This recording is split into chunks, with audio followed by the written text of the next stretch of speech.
आज हैदराबाद में बीजेपी राष्ट्रीय कार्यकारिणी की बैठक हो रही है और ये बैठक 2 दिन तक चलेगी। इस बैठक में बीजेपी विधानसभा के आगामी चुनावों की तैयारियों को लेकर रणनीति पर चर्चा होगी और इसके अलावा भविष्य की रणनीतियों पर भी चर्चा यहां पर की जाएगी। इस बैठक में पीएम मोदी, गृह मंत्री अमित शाह, बीजेपी अध्यक्ष जेपी नड्डा, बीजेपी शासित राज्यों के मुख्यमंत्री समेत 300 बड़े नेता शामिल हो रहे हैं। भाजपा तेलंगाना के साथ साथ दक्षिण राज्यों में पार्टी का विस्तार करने के प्रयास में है।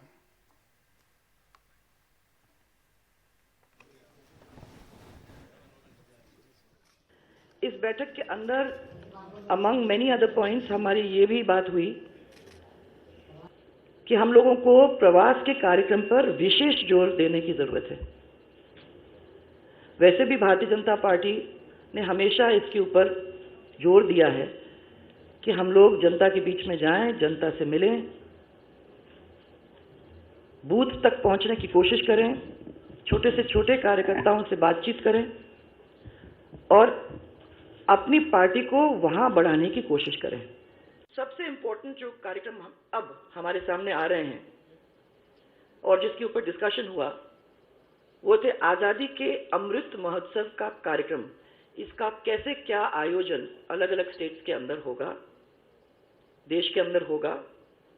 और उसके साथ साथ एक बहुत महत्वपूर्ण कार्यक्रम जिसमें हर घर के अंदर तिरंगा, ये एक कार्यक्रम है, हर घर तिरंगा कार्यक्रम, उसको सफल बनाने के लिए देश को किस तरीके से एकजुट करके एक बड़ा आंदोलन खड़ा करने का हम प्रयास करें। ये हर घर तिरंगा एक अपने आप में आंदोलन बन जाएगा।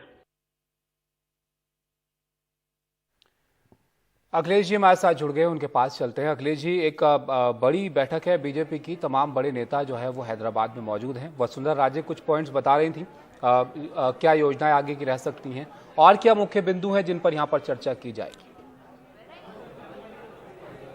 देखिए ताबिश, राष्ट्रीय कार्यकारिणी की बैठक में अब से कुछ देर पहले ही पार्टी अध्यक्ष जेपी नड्डा का जो अध्यक्षीय भाषण है वो समाप्त हुआ है और अब से कुछ देर बाद केंद्रीय मंत्री स्मृति ईरानी इस बारे में यहाँ पर जानकारी देंगी प्रेस कॉन्फ्रेंस में कि इनके भाषण के प्रमुख बिंदु क्या थे। जो हमें जानकारी मिली है, पिछले 8 साल में मोदी सरकार का जो कामकाज रहा है उसके बारे में विस्तार से चर्चा की गई है जेपी नड्डा के द्वारा। इसके साथ साथ गरीब कल्याण इस सरकार का खास तौर से फोकस है, जिसके बारे में भी विस्तार से जेपी नड्डा ने कहा है। जो बिंदु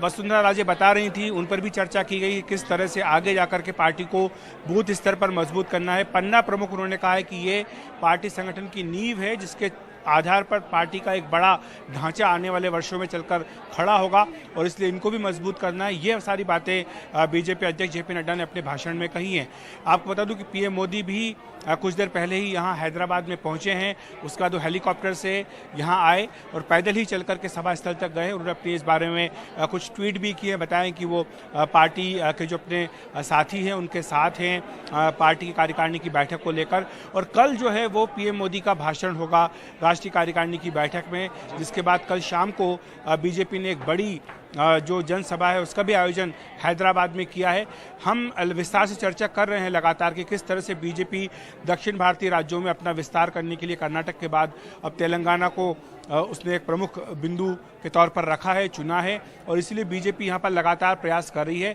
119 विधानसभा हैं तेलंगाना में और पिछले 48 घंटों में बीजेपी ने इन सभी विधानसभा क्षेत्रों में, हर विधानसभा क्षेत्र में अपने बड़े नेताओं को 48 घंटे तक वहाँ रहने के लिए कहा है ताकि वहाँ माहौल बनाया जा सके कि बीजेपी तेलंगाना के बारे में क्या सोच रही है। तो ये सारी बातें हैं जो इस कार्यकारिणी का मुख्य बिंदु है। तेलंगाना में जिस तरह की टसल बीजेपी और टीआरएस के बीच चल रही है उसके बारे में भी बाकायदा एक प्रस्ताव और कहें कि बयान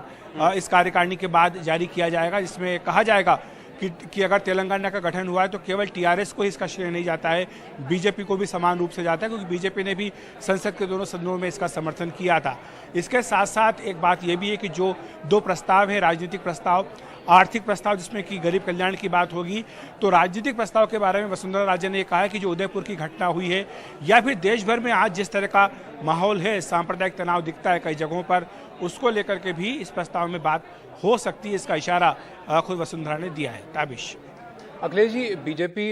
ऐसी पार्टी है जो बहुत पहले बाकी पार्टियों से अपनी तैयारियां जो है वो कर लेती है चुनाव की। अब हैदराबाद में जो है ये राष्ट्रीय कार्यकारिणी की बैठक हो रही है, इसके मायने ये भी निकाले जाएं कि जैसे कि आपने भी जिक्र किया, जाहिर है बीजेपी की नज़र है कि यहाँ पर अपने आप को मजबूत किया जाए, और ये चीज़ केसीआर समझ रहे हैं, इसी वजह से पोस्टर वॉर भी वहाँ पर दिख रही है। बिल्कुल, ये बात केसीआर को अच्छे से समझ में आ रही, क्योंकि ताबिश पहले जो 5 साल थे मोदी सरकार का, हमने देखा था कि टीआरएस जो है वो उसी तरह से मोदी सरकार के फैसलों का समर्थन कर रही थी, इस तरह से बाद में वाईएसआर कांग्रेस ने करना शुरू किया, या फिर बीजेडी जिस तरह से करती आई है। लेकिन उनकी सहमति ये थी कि आप अपने इलाके में रहें, हमें अपने इलाके में रहने दें। लेकिन जब से बीजेपी ने यहाँ अपनी ताकत मजबूत करनी शुरू की, पैर पसारना शुरू किया, तो जाहिर सी बात है कि टीआरएस को एक चुनौती महसूस हुई, और इसीलिए अब जो तनाव है वो चरम पर पहुंच चुका है। इस हद तक चरम पर है कि न सिर्फ सोशल मीडिया पर इनमें युद्ध चल रहा है, मीडिया में युद्ध चल रहा है, विज्ञापनों के जरिए भी युद्ध चल रहा है, बल्कि सड़कों पर भी ये लड़ाई देखने को मिली है। आज जब सड़कों पर एक तरफ बीजेपी कार्यकारिणी को लेकर पोस्टर, बैनर लगे, होर्डिंग्स लगे हैं, दूसरी तरफ जो मुख्यमंत्री हैं वो प्रधानमंत्री को रिसीव करने एयरपोर्ट पर नहीं गए, ये तीसरी बार ऐसा हुआ, और उसके बजाय उन्होंने आज का दिन चुना जो साझा विपक्ष के राष्ट्रपति पद के उम्मीदवार यशवंत सिन्हा, उनको हैदराबाद बुलाने का, और उनके स्वागत में एक बड़ी जो है बाइक रैली और उनका जोर शोर से सम्मान यहाँ पर किया गया, सीधे तौर पर ये संकेत देने के लिए, संदेश देने के लिए बीजेपी को कि आपको हम यहाँ नहीं घुसने देंगे, चाहे आप कितनी कोशिश कर लें। हालांकि बीजेपी अपनी ओर से पूरा प्रयास कर रही है, उसको कुछ हद तक कामयाबी भी मिली है, लोकसभा चुनाव में भी उसका अच्छा प्रदर्शन रहा। जो यहाँ पर नगर निगम के चुनाव हुए थे हैदराबाद में, वहाँ भी बीजेपी को कामयाबी मिली है, और बीजेपी को लगता है कि चूंकि कांग्रेस ना आंध्र प्रदेश में ताकत दिखा पा रही है, ना तेलंगाना में दिखा पा रही है, इसलिए जो विपक्ष का स्थान है, एक तरह का वैक्यूम यहाँ पर है जिसको बीजेपी भर सकती है। और यही कारण है कि टीआरएस और बीजेपी के बीच में सड़क से लेकर संसद तक हर जगह बहुत तीखी लड़ाई देखने को मिल रही है। बिल्कुल, शुक्रिया अखिलेश जी आपका इस सब जानकारी के लिए।